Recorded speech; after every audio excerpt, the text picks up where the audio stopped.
Efesus pasal yang 4 ayat yang ke-13 hingga ayat yang ke-14. Firman Tuhan berbunyi demikian.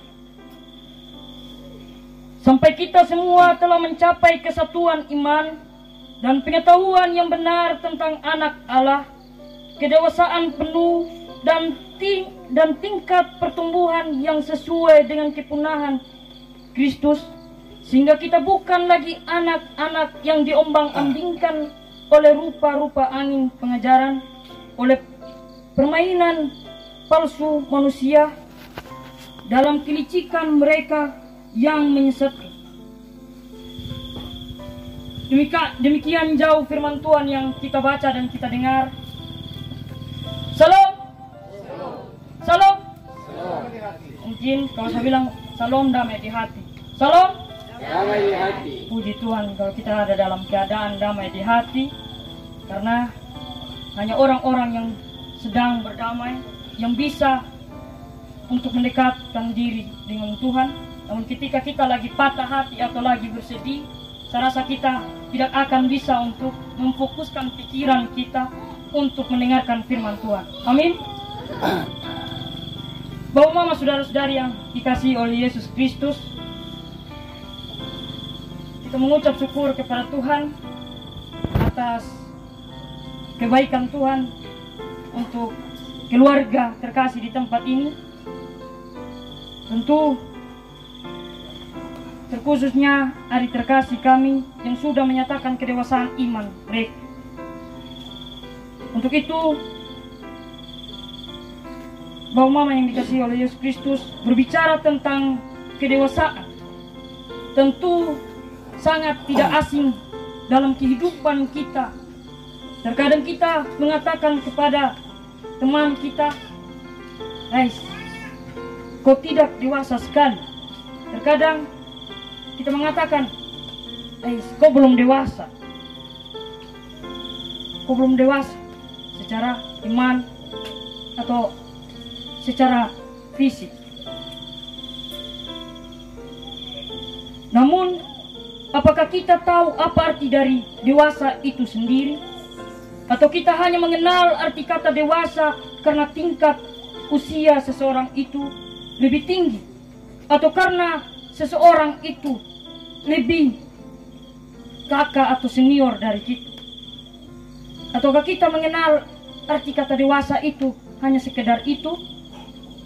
Bapak, mama, saudara-saudari yang dikasihi oleh Yesus Kristus, berbicara tentang dewasa, yaitu berbicara tentang karakter seseorang, cara berpikir, berperilaku, atau sikap hati seseorang untuk mengukur kedewasaan rohani seseorang.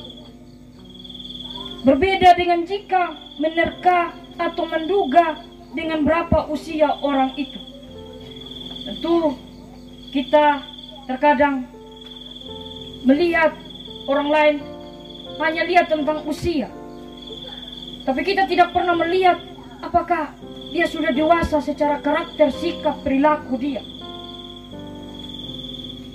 terhadap kita. Mungkin terkadang juga kita lebih mudah menebak umur seseorang dengan melihat fisik dan juga ciri-ciri biologis orang itu. Namun kita tidak bisa mengetahui beberapa dewasanya rohani seseorang dengan hanya melihat secara fisik. Namun kita mau mengenal pribadi orang itu secara lebih dekat.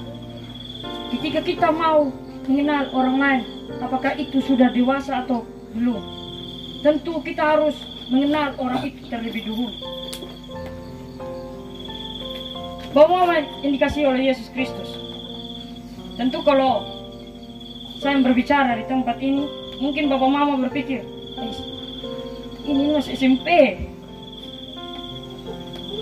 mungkin masih SD, mungkin secara fisik saya masih kecil. Tetapi coba kita mari berpikir, mari kita mau mengenal orang itu secara lebih mendalam. Apakah dia sudah dewasa secara perilaku? Ataukah dia sudah dewasa secara etika, cara berbicara? Bapak Ibu saudara-saudari yang dikasihi oleh Yesus Kristus, dari firman Tuhan saat ini Rasul Paulus mau menasihatkan kepada jemaat di Efesus untuk menjadi orang-orang yang dewasa secara rohani. Tentu dewasa secara rohani yaitu ketika kita mampu hidup di dalam kebenaran firman Tuhan, dan kita dapat menjadi anak-anak Kristus yang menjadi garam dan terang. Bapak Ibu saudara-saudari yang dikasihi oleh Yesus Kristus, menjadi orang yang sangat dewasa secara rohani tentu tidak segampang apa yang kita bicara.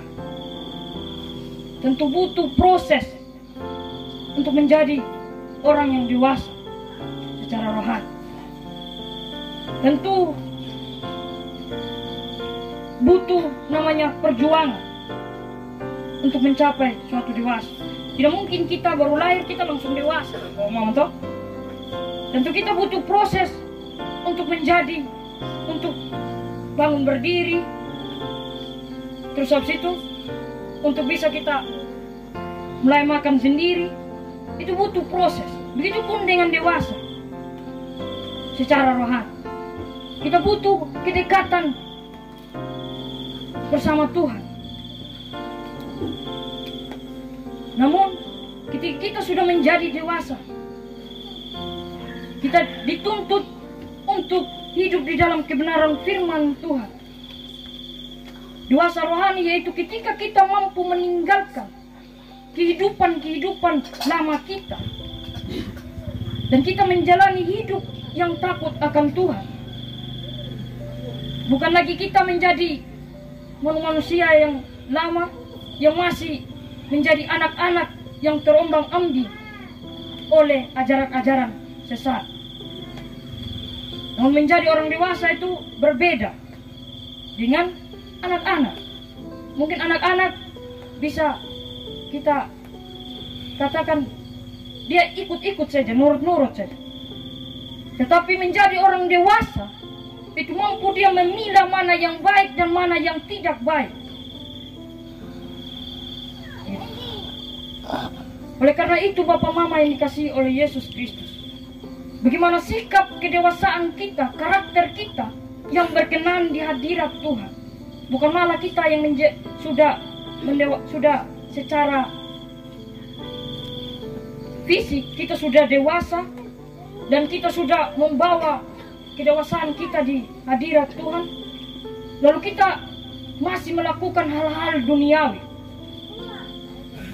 Contohnya, kita sebagai anak muda, kita malah mencuri, kita malah maki, malah menjadi hal-hal yang tidak baik di dalam lingkungan kita, di dalam keluarga kita. Namun bagaimana kita menjadi contoh yang baik bagi anak-anak atau adik-adik kita.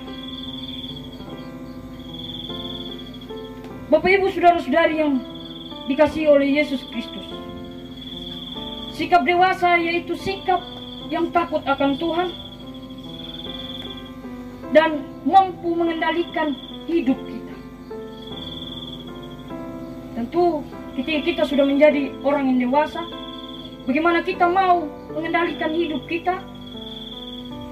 Ketika kita lagi marah, mungkin kita bisa mengontrol emosi kita. Dan ketika kita lagi berbicara dengan orang lain, tentu kita tidak berbicara lagi hal-hal yang negatif. Malah kita berbicara yang baik, yang membangun dan menjadi berkat bagi orang lain. Amin Bapak Mama. Puji Tuhan. Bapak Mama yang dikasihi oleh Yesus Kristus, seperti ayat yang 13 tadi mengatakan, sampai kita semua telah mencapai kesatuan iman dan pengetahuan yang benar tentang anak Allah dan kedewasaan yang penuh, tingkat pertumbuhan yang sesuai dengan kepunahan Kristus. Bapak Mama yang dikasihi oleh Yesus Kristus, Mari kita belajar dari firman Tuhan saat ini. Bagaimana kita mau menjadi dewasa yang sejati, dewasa yang benar-benar hidup untuk berkenan kepada Tuhan. Dan kita membangun kehidupan yang kesatuan. Tidak lagi hidup di dalam kekacauan. Atau sebagai kita yang sudah menyatakan kedewasaan iman tadi, adik-adik, bagaimana kita mau belajar dari firman Tuhan agar kita hidup di dalam kesatuan iman, hidup di dalam ketentraman, dan kita mampu melakukan hal-hal yang positif yang menjadi berkat bagi orang lain. Ketika kita sudah menjadi dewasa secara rohani maupun sikap atau perbuatan yang lama yang tidak berkenan, mari kita membuangnya, mari kita meninggalkan itu, dan kita hidup baru bersama Yesus Kristus dan menjadi teladan bagi orang lain. Amin untuk kebenaran firman Tuhan.